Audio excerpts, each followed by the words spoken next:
Hi guys, welcome back in. So Paul and I were just talking about how many fond memories we have here at NDTV. Paul, what has been your favorite memory to date? Oh, I mean, we're not dying. We're not dying. Here, but, Although, do you remember last week when it sounded like Rooney had died when we were talking Yes. about that? Rooney is not dead, by the way, if anyone was wondering. Favorite memory, probably the first show when I slighted Boston College at the end. All right. Yeah, it's always fun to slight BC. Yeah, I know. We might have a little bit of that coming up Maybe. today, but who knows? But speaking of ACC foes, let's get into last week's matchup. So we saw Notre Dame, Georgia Tech. Pretty easy win for the Irish. That was a 31-13 victory down in Georgia. Ian Book, 18 for 26 with a 69% completion rating. Kyron and Sebo split carries, 15 each. Williams had 2 touchdowns, and Flemister had 1.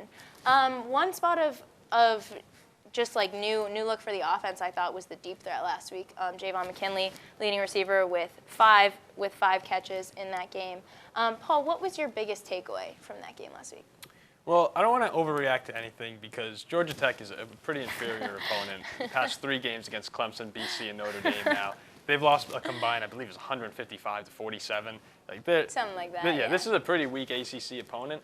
What I really enjoyed taking away from this game was that Ian Book played well. Throughout the whole game, he didn't make mistakes.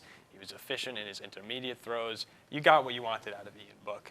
The best thing for me, though, is that the defense is absolutely elite. Yeah. There's not many problems along that defense. They didn't give up points till the fourth quarter. There's one concern I have, though, coming into this Clemson game, and that's the deep ball. We've seen it in the past against Louisville. We saw Florida State and Tamorian Terry have some success there. And even though you're playing Georgia Tech and they put up 6 points on the defense, there was one deep ball. There's another one that probably should have been caught. So that's an issue that in this secondary that has been around for much of the year. And I'm interested to see how exactly that will play out against Clemson. Yeah, and we'll get into this a little bit more later, but one of Clemson's biggest things is Amari Rogers, their leading receiver, averages 14.5 yards per catch. So that's definitely something that will have to be addressed for this week. But I agree with you. I thought that there were a lot of positives. Ian Book did his job. At this point, I think that's what we're going to see from him. I don't think we should take for granted that we have a reliable quarterback. Maybe he's not an all-star, but I think he gets the job done. Something that I took away was definitely he did look a little bit better with the deep ball. Javon McKinley, like I said, had some of those longer receptions. So I think that was a little bit of a bright spot. It was obviously great to see Joe Wilkins with his first career touchdown. That was a beautiful play. We'll take any receiver involvement here. Any that's receiver true. that catches the ball, we'll celebrate. Literally anyone. So thank you, Joe, for that one. And yeah, I think that there's a lot of things to be excited about going into this week. So yeah, I guess to me, I don't know how much there is to talk about. Notre Dame controlled the clock in that game, 36 minutes to 24 in time of possession. Also kind of just controlled the offense. I think it was about 400 yards of offense for Notre Dame compared to about 200 for Georgia Tech. So I think controlling the clock is something that's going to be huge this week. What was your biggest? I guess you already said what your biggest concern was. There's something that about Ian Book that we didn't mention. And if you take a look at advanced analytics here, if you really dive into analytics, you would see that the Notre Dame passing offense has actually been more efficient than the running game for the past 4 weeks now. That could be a variety of factors. Teams are stuffing the box against Kyron Williams.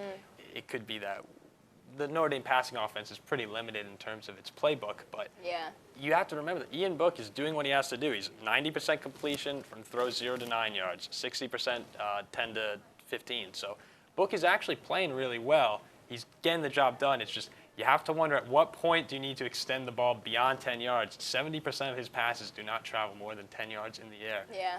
Against Clemson, you're going to have to convert a couple of third and longs perhaps to win this game. But just to point out that Ian Book has been good. He's been consistent. He's been consistent. And you're completely right. You can't complain about a top 15 quarterback on your team. But yeah, I think too his deep balls have gotten a little bit longer. I was concerned 2 weeks ago when his completion percentage I think was 16 from over 10 yards, and it was something like 80 or 90 from within 10 yards. Which when you have such a dominant ground offense, I don't think you need to rely on the pass so much in short yardage. But if it works, it works. First downs are first downs. Yeah. So we know who we are. We know who we are. Be a star in your role, I think. All right. So I feel like that's kind of the motto for the Irish offense this year. But yes, certainly certainly something to be happy about, I think, looking forward into this matchup this week. So, with that, I don't think that there's any point in dwelling on that game anymore. Let's get out of the way. Let's get out of the way. We've been waiting all year for this. Week by week, baby. But before we get to a certain Clemson game, we're going to look around. We're going to look around the college football playoff a tiny bit.